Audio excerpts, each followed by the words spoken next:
Welcome in, everybody, episode 638 of the podcast. It is Week America, the Tour Sports Podcast, presented by Betfred Sportsbook. It is Wednesday, December 14th, 2022. People, I hope everybody's doing well.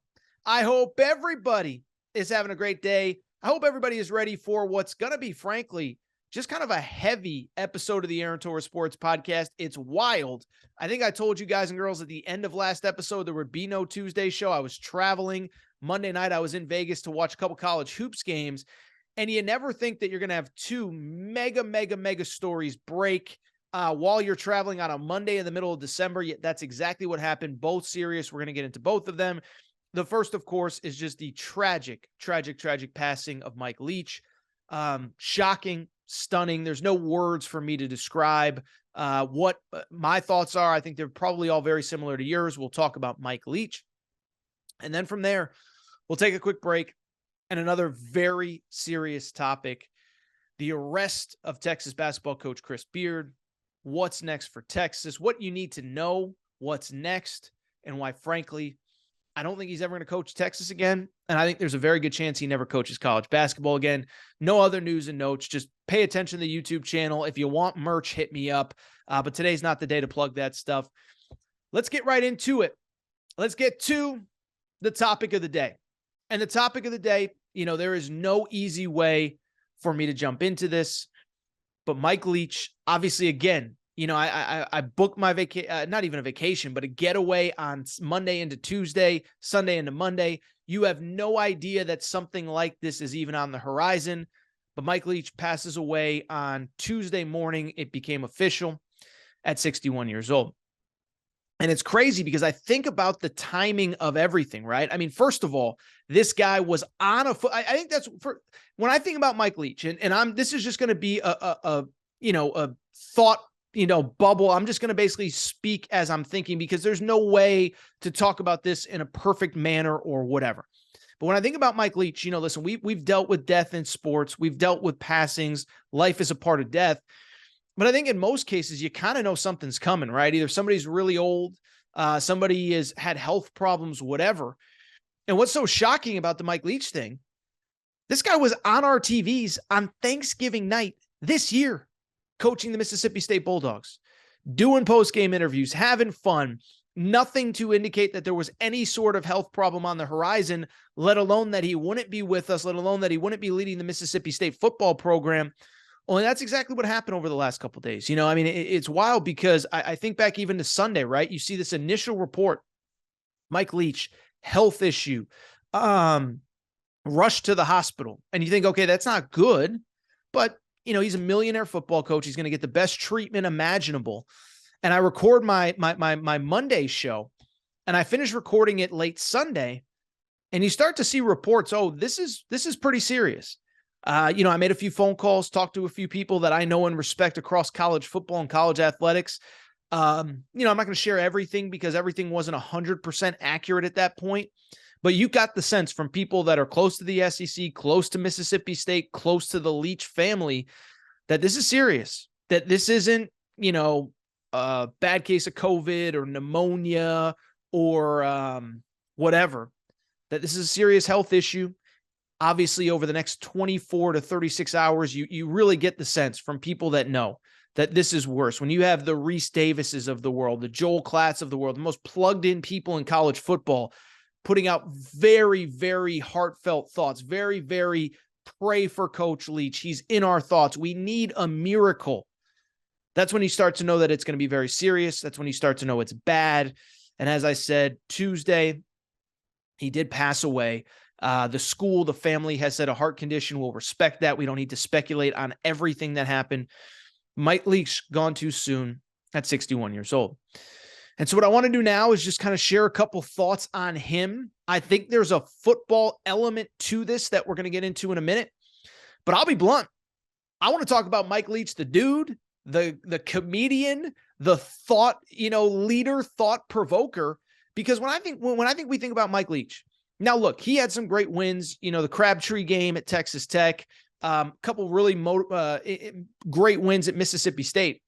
But when we think back on Mike Leach, We are going to think back about the dude, the comedian, the guy that you could ask anything.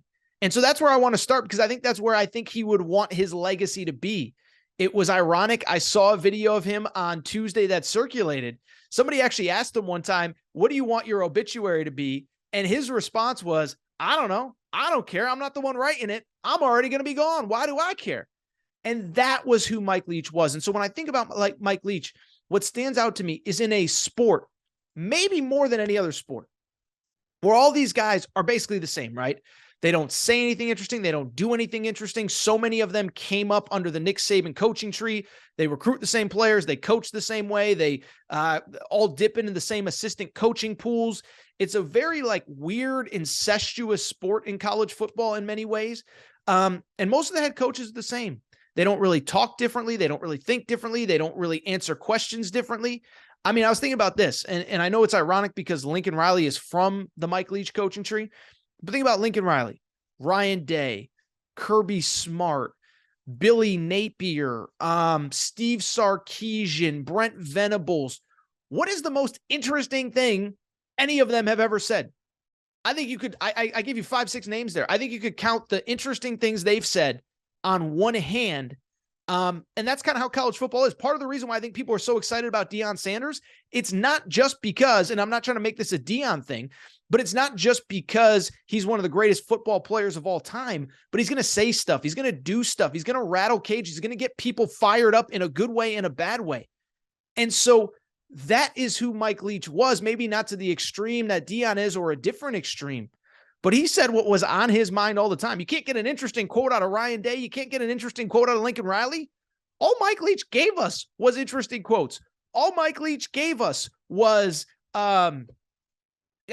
commentary on marriage, commentary on planning a wedding, commentary on candy corn versus this candy. What's the best Halloween candy? What's the worst Halloween candy? He said something about eating fish sandwiches with your fat girlfriend under a tree. This guy said what he thought. He said what he believed. He didn't care what people said. And I think that's what inspired, like that's why we all liked him.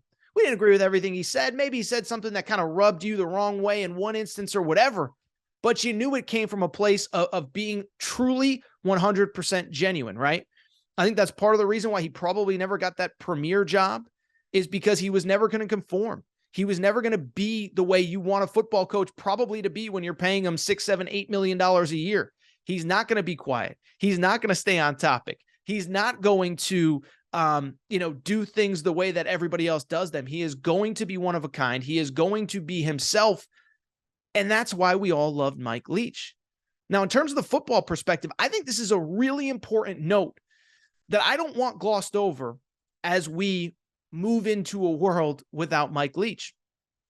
This guy was a football genius and a football innovator whose tentacles are all over the sport of football. Okay. And so for people who don't know all of the background on Mike Leach, came up with a guy named Hal Mumme, where they created the air raid offense. Okay. And one thing about me, you guys and girls know, what do I always say?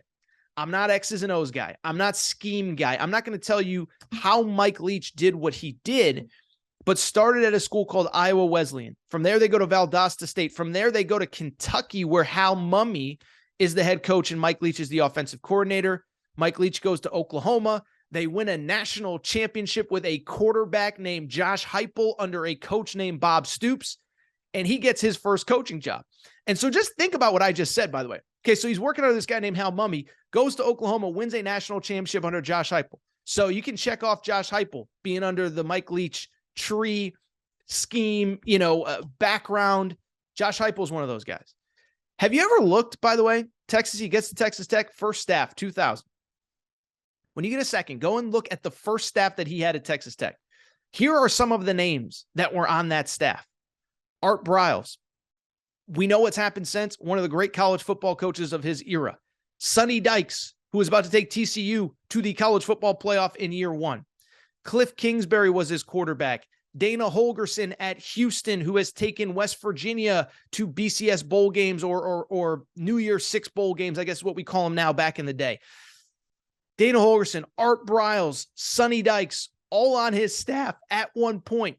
Cliff Kingsbury's his quarterback. Lincoln Riley at one point comes up from under him. So just think about what I just said. Think about the impact that he's had. Coach Josh Heupel, Coach Lincoln Riley. Lincoln Riley came up under him. Cliff Kingsbury, who now he might not be a very good NFL head coach, but he's an NFL head coach under Mike Leach. I believe there were moments in time where Kevin Sumlin worked for him, where Dino Babers worked for him. The number of people who you can directly connect their coaching careers to Mike Leach is unbelievable. And that offense is unbelievable. And again, I don't claim to understand all the details, but the coolest thing about Mike Leach, and I'm not going to try to throw strays at other head coaches, but you see these head coaches on the sideline with these play charts that, we joke, they look like a Cheesecake Factory menu. There's so many pages to it. And Mike Leach has his little square piece of paper, probably 4 inches by 4 inches. He's got 2 or 3 plays. And the concept of what he did is basically, we have a little alteration for everything that you do, blah, blah, blah, blah, blah. The point being that little sheet of paper created one of the most innovative offenses of all time. One that, again, to every degree, has impacted major college football. I'll tell you a funny story. I think I might have mentioned this on the show the other day. I don't know if I did, but North Carolina's offensive coordinator named Phil Longo is going to Wisconsin. And there was a big topic about this because it was a conversation of, would Drake May, the star quarterback at North Carolina, transfer? And so why do I bring it up? It's because after Phil Longo got hired at Wisconsin, I texted somebody involved with Wisconsin football. I won't say who. It wasn't Luke Fickell. And I said, that is a hell of an offensive coordinator hire. Good luck. And you know what they said to me? We're bringing the air raid to the Big Ten, baby. Let's go. So just think about that. That one text that I sent off one offensive coordinator, they directly quoted Mike Leach's offense. We're bringing the air raid to the Big Ten. Let's go, baby. And so to me, think about the impact that he's had. Again, Lincoln Riley, Cliff Kingsbury, Dana Holgerson, Dino Babers, Art Briles, Sonny Dykes. That is an incredible testament to an incredible guy. And as I wrap, what I would say is, this is the other part that I don't want him to go underappreciated. How great of a coach that he was, okay? Because this is the part that I think gets tripped up, okay?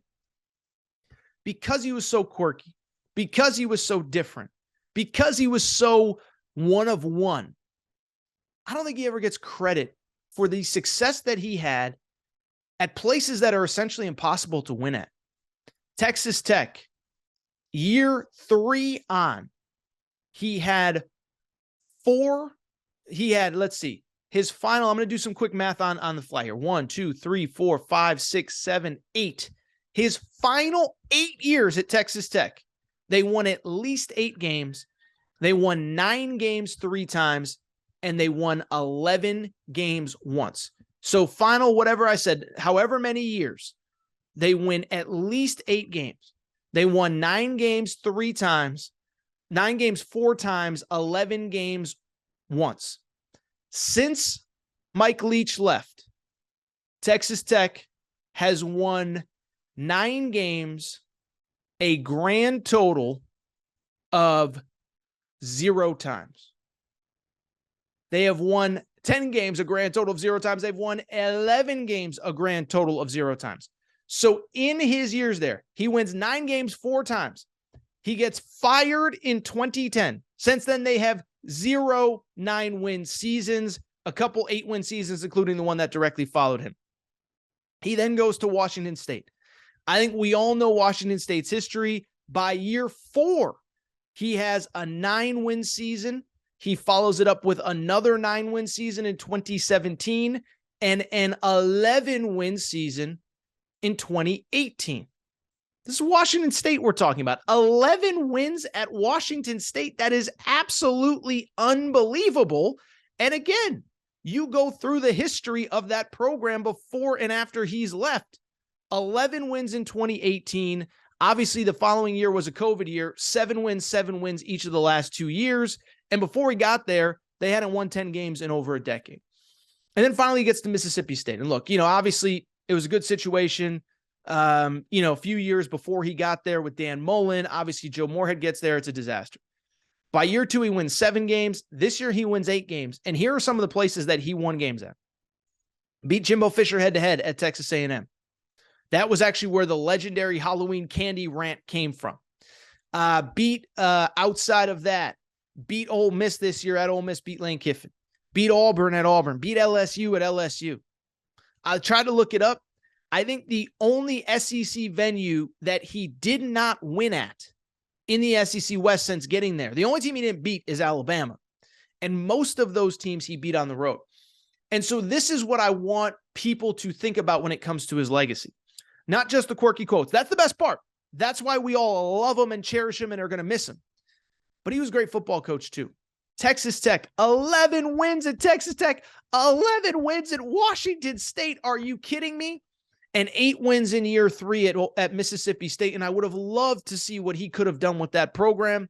I'll take it a step further. I know now's not the time to really talk about this, but I would have loved to see what he could do at an Alabama, at an LSU, at a Florida, at a Georgia, at a USC, at an Ohio State, where he was actually on a level playing field. This guy won 11 games at Texas Tech. 9 games 4 times. They haven't won 9 games since he left at Texas Tech. He did it 4 times. 11 games at Wazoo. 8 games in year 3 at Mississippi State. I would have loved to see what he could have done. Again, at an Ohio State, a USC, whatever. So I don't mean to belabor the point, but lost in all the great quotes, lost in everything that Mike Leach was and is and will be remembered for. We're going to remember him for the Halloween quotes. We're going to remember him for the candy quotes. We're going to remember him for the marriage quotes. Let's not forget he was a great football coach too. He was a great football coach. Would have loved to see him at a premier program, but he was one of the best of his generation. The tentacles, again, of him is unbelievable. Rest in peace, Mike Leach. Man, we're going to miss him. I think about SEC Media Days next year. It'll be fun. Brian Kelly will be there. Nick Saban will be there. Lane Kiffin will be there. Hugh Freeze will be there. Billy Napier will be there. It won't be the same without Mike Leach. This is what we're going to do. We're going to take a quick break. We're going to come back. We're obviously going to talk about a very serious topic on Chris Beard.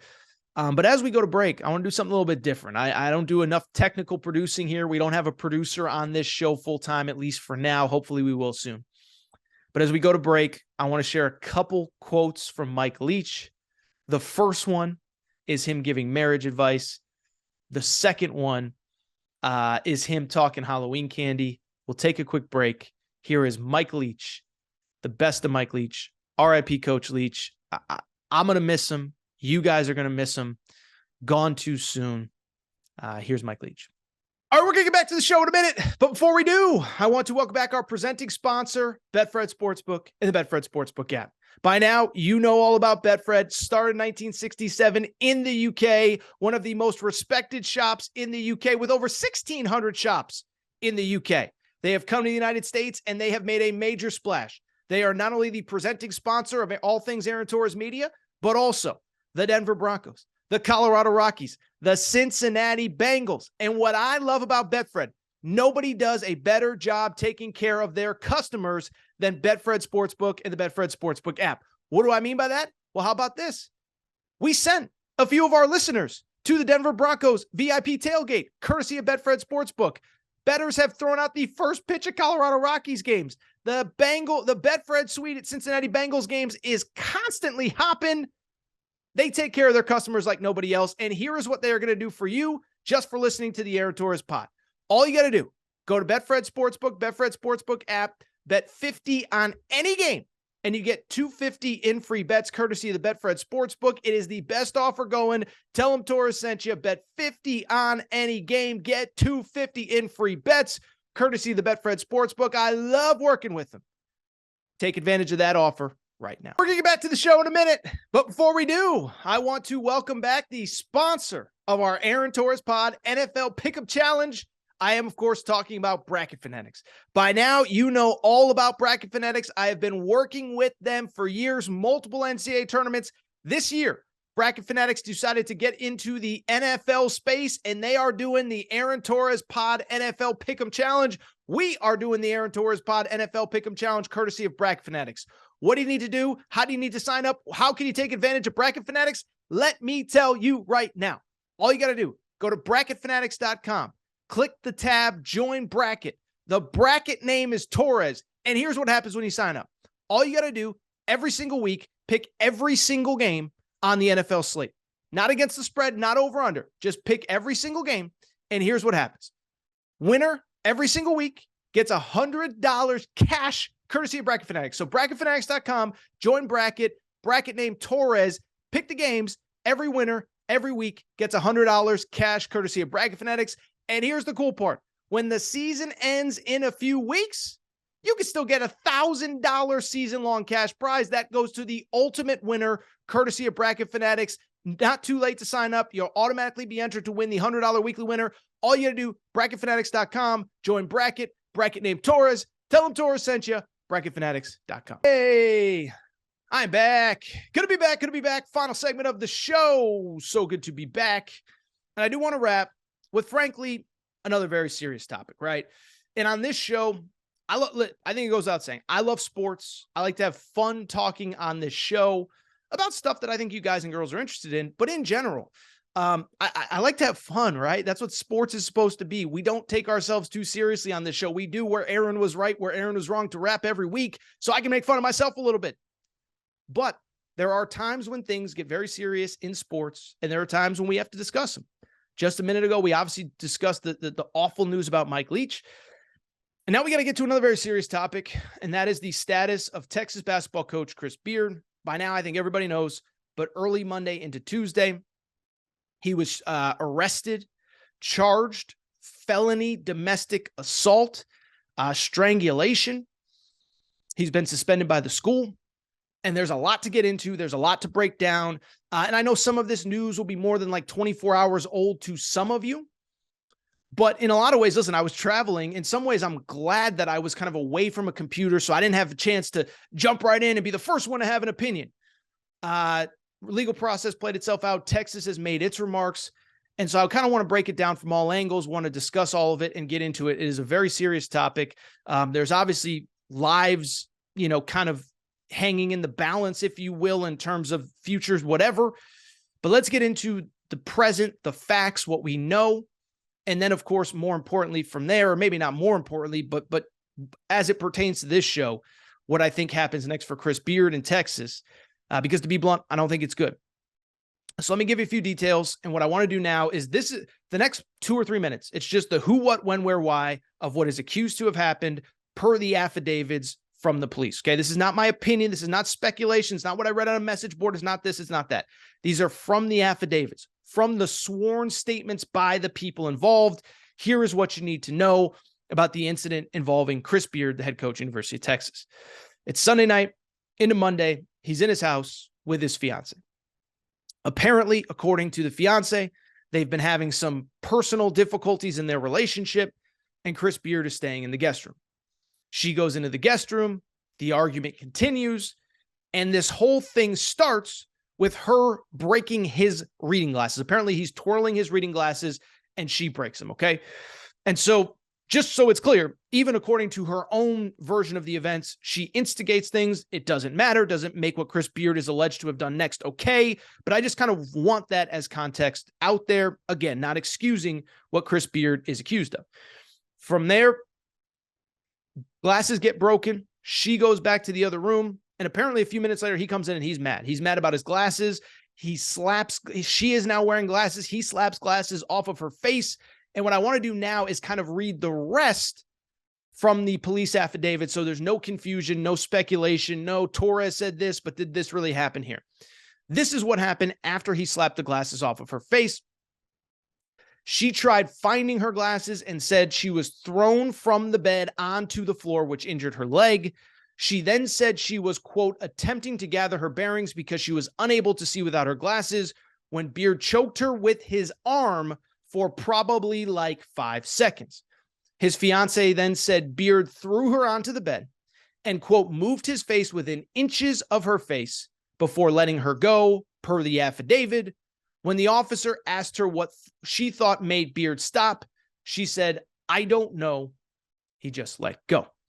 And so according to her version of the events, glasses in one room, glasses in the other room, he then throws her onto the bed, chokes her, gets in her face for, quote, probably about 5 seconds. It is worth noting Beard in a statement did say that he has audio that says that she instigated the situation. He did not release it to authorities for whatever reason that would be. I don't think it ultimately matters if what he is accused of is proven to be true, but it is worth noting Monday morning while he was in jail, his lawyer did release a statement that said he should have never been arrested. The complainant, which is obviously the accuser, wants him released immediately and all charges dismissed. It is truly inconceivable. Now, that does sound like lawyer speak, and this is now my opinion, but as of right now, this is not opinion. She has not dropped those charges. Texas, on Monday night before their game against Rice, suspended Chris Beard without pay. And so that's where we stand about 7 o'clock Eastern time on Tuesday night. That is the who, what, when, where, why. It is not pretty. And now what I want to do is take a few minutes and just talk about, reaction to that. We know what happened. Let's get into kind of just some thoughts on it, right? And I think my first thought was the same thought as everybody else's first thought. That is just unacceptable. It's unacceptable behavior that cannot happen, okay? And so to be clear, guys and girls, anyone who listens to this show, you guys and girls know me. I'm not moral high ground guy. I'm not pretend to be perfect guy. I have had plenty of moments in my life where I do regrettable things, where I say regrettable things, where I do something I wish I could take back, okay? But I do know, and I think we've all been in situations with our significant other, with somebody that we love, where we are in an argument. It happens. It's part of life. But it can never escalate to the point that Chris Beard is accused of letting it escalate to. It cannot get to the point where he is accused of throwing her on the bed. It cannot get to the point where he is accused of choking her. It cannot get to that point ever, under any circumstances, ever. I don't care. I don't care who started it. I don't care if she broke your glasses. It cannot happen ever. Leave the room. Leave the house. Walk away. Drive away. Call an Uber. Ride a bike. I don't care. Go for a walk. Just do something to get out of that situation. You cannot let that happen ever under any circumstances, to be abundantly clear. But you also cannot let that happen if you are a highly paid basketball coach that is one of the biggest public figures in your state and representing the state school of your university. I'm not saying it's okay for anybody to do it, but you certainly can't do it if you are a $6, $7, $8 million a year head coach, whatever he is. And so as I look forward, I'm just going to be honest. I'm not going to beat around the bush. Let's get into what happens next, because I'll just be blunt. I'll be 100% blunt, just going to tell it like it is. And I'll say this. I would say with 99% certainty that Chris Beard never coaches a game at Texas again. And I would say with probably like 80 to 85% certainty, I don't think that Chris Beard ever coaches basketball again, at the college level at least. Because at the end of the day, he is leader of men. He is the face of he's one of the faces of the school. And I don't know how you can let this guy continue in his role. And so I want to go on. I want to continue. But before I do, I already know what a couple people, some of you are probably driving around sitting there saying a few things. One, what if she made up the facts? Two, what if she drops the charges? To what I would say is this. I think even if some things are fabricated, I'm not saying that she did. But even if some things were fabricated or confused or this, or see, it was the heat of the moment.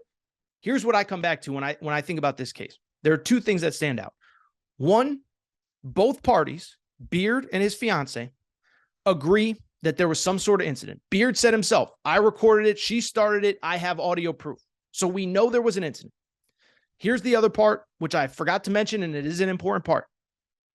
The police say she had marks on her. She had a bite mark on her arm and an abrasion on her head. And so at the very least, even if some of the facts were confused and it was the heat of the moment and memories got confused, even if she drops charges, we know that she had marks on her from this incident. And so because of it, that to me is, if you will, and I don't mean to make light of this term, but that is the smoking gun. And that is why I don't believe he can be the head coach of the University of Texas anymore, because of that fact. So why can't he be coach even if she drops charges? Because we have enough information to know that something happened, that he put his hands on her. And in this environment, you simply cannot do it. You cannot do it, one, as the face of a public university, okay? Maybe, and I don't think you could, but maybe you could get away if you're an NBA head coach, an NFL head coach, a Major League Baseball manager. But when you're talking about being the face of a school, of a state university, I simply don't think you can. I'll take it a step further. I think even if you're a player, there's maybe a little bit of a different situation here, right? Like but when I'm talking about this, like maybe it's a little bit different if you're a player, but even think about something like Ray Rice. Think about what the reaction was to Ray Rice. Now we know he did it. We saw the video, but at the same time, remember, there were people protesting outside the stadium for Ray Rice. He was a player. He was a aging running back. Chris Beard is the face of a state university, one of the probably two besides Steve Sarkisian highest paid state employees, in that school system. And so you're telling me a $6 million a year guy accused of this with proof that there were marks on her? He can't continue. He can't continue as the face of your university, even if some of the stuff is confused, because here's the bottom line. Remember, this is something that's not going to go away. This is something that no matter, even if some facts were kind of misconstrued, whatever, every single time you go into an arena, every single time you go into a road venue, it's going to get brought up. It's going to get relitigated. Fans are going to hear whatever chant is said in opposing arenas. It's going to go on and on and on. It's never going to stop. I'll take it a step further. And I talked to a couple coaches about this on Monday and a Tuesday. Even if you want to keep them, two things stand out. Three things stand out. One, the public scrutiny that you're going to get, the fan reaction from other schools, but a couple things. And this is, why I love talking to coaches and people in the industry. One, coaches say, how do you coach your team? And it's not to say the kids at Texas are good kids, bad kids, this, that, the other thing. But if you're Chris Beard and you're accused of doing what people said you're doing, or even if some of the facts are misconstrued, you're going to get in the kid's face and say, you messed up. You did this, fix that, get it right. Player's mad enough. You know what he's going to say back to you? We all know exactly what he's going to say back. Because no matter what the player did on the court, it's never going to be worse than what Chris Beard was accused of on Sunday night into Monday. Two, and I think this is an important part as well. Besides being a representative of the school at public events, on TV, in the media, how are you going to recruit? Somebody brought this up to me. I thought it was such a good point. How is Chris Beard now going to go into the homes of high school players or transfers or junior college players? How is he going to look mom and dad in the eye, especially mom, and say, Mom, I'm going to take care of your son. I'm going to make sure nothing happens to him. I'm going to teach him. I'm going to be tough on him. And I'm going to turn him from a boy to a man. And you know what most moms are going to say, if not all moms, and a lot of dads too? He better not turn out like you. I read those reports. I saw what was on TV. I know what your fiance accused you of. And so to me, that's why I can't continue. Recruiting is going to be different. Practice is going to be different. Games are going to be different. Road environments are going to be different. And so if you had to ask me what I think is going to happen from here, I'll tell you. I'll compare it to a current situation that's going on right now. And I'm not comparing one situation necessarily to the other, just what the outcome will be. I think it's going to play a lot like the Ime Udoka situation in Boston, okay? And to be clear, not accusing marital affairs with alleged domestic violence, okay? That's not what I'm doing at all. What I am saying is I think what's going to happen is Texas is going to keep Chris Beard on indefinite leave without pay, as we now know. They will let the legal process play out, because I think one thing that I've learned covering sports over and over and over again, one thing that I've learned is that everybody just wants the rush. You got to fire him. Get rid of him. He's disgusting. He's this, he's that. Well, you can't do that because you have to let the legal process play out. You have to let the legal process play out, and you have to allow a situation where he cannot accuse you of prematurely firing him or of an unjust firing. Because then you're going to have to pay him all that money that you owe him on his contract, and Texas doesn't want to do that. Texas has a lot of money, but they don't want to do that. And so what I think is going to happen is behind the scenes, there's going to be lawyers involved, and Texas is going to make sure that they can move on from Chris Beard without having to pay him all that money. And money should not be an issue here, but I'm just saying how I think it's going to happen. It's going to be like Ime Udoka. It's going to be quiet. There's going to be no comment from either side. And then at some point, Texas is just going to release a statement. Chris Beard has been relieved of his duties as head coach, whatever. And then from there, we move on. But I do think it's going to happen. If you read the language in his contract, it's very similar to most other contracts from the perspective that, it's vaguely, vague terms about, conduct unbefitting of a head coach. Like there's enough here where they will probably be able to fire him with cause. But if they do it now, if they do it this second, then it's going to be an ugly public legal thing. And so I think it's going to be quiet for the next 2 or 3 months. And I think he'll be out the door sometime in February, and Texas will try to find a new head coach this spring. Really quickly, 2 other thoughts before we get out of here. One, from the basketball perspective, and I know compared to real life, it's nothing. I am very interested to see what happens with Texas basketball, because this was a team that was good enough to win a national championship. This is what Beard was working for. This is what why Texas hired him, was to have a team like this that is good enough to win it all, and they are. And now I don't know what happens. We saw on Monday night, they played Rice. It was not pretty. They easily could have and probably should have lost that game. And I just don't know what happens from here, right? I'm curious. I don't think he ever coaches them again. Certainly not this season. But I'm curious just how the team responds, because the thing is, it's not just you and I that have smartphones and Twitter and Instagram and Facebook and however people consume information, email, Google, whatever. Those players have it too. In the same way that we were all on our phones trying to get every piece of information on Monday into Tuesday, so were those players. And I guarantee you, some of them are already thinking about their future. I'm going pro. I wonder if a kid like Dylan Mitchell, projected as a lottery pick, at some point just opts out of the season. I'm not saying it will happen. I'm saying it could happen. I think a lot of guys transfer. I think a lot of guys leave. I think a lot of guys just get out of there because this is not what they signed up for. And I'll be clear, I don't blame any of them, because this isn't what anybody signed up for when they came to Texas. My final thought, and this is serious, and I again, let the facts play out, but if he is accused of what he is accused of doing, then there's no excuse and there's no reason that he should continue as the head coach at Texas. I will say this is an important life lesson, right? About how one moment in time can change everything that you've worked for. And so guys, girls, you're listening just like I'm speaking. And I'm not perfect. Don't claim to be. Have made a million mistakes in my life. But think about how one incident, one moment in your life can change forever. Chris Beard is 49 years old. He's been working 50 years to get to this point, to be the head coach at his alma mater, make millions, dream job. Obviously, a fiance means he's planning on getting married. And within 30 seconds, 5 minutes, 10 minutes, it was all gone. Like I said, marriage gone, dream job very likely gone. Can't go back to his house right now this second. And so it's awful. It's awful for the alleged victim.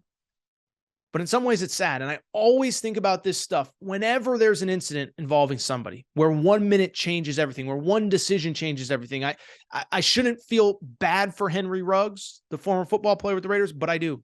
I shouldn't feel bad for this person, that person, but I do. And with Chris Beard, it's just wild to think how one thing can change everything forever. But that said, I do think it's time for me to get out of here on today's Aaron Torres pod. Serious show. I don't like to be this serious in general, and I hope the next time I come on, we can have a little bit more fun than we did today. If you're not subscribed, please make sure to do so. Apple, Spotify, Amazon Music, Google Music, wherever you listen to podcasts, make sure that you are subscribed to the Aaron Torres Sports Podcast. Make sure to rate and review the show.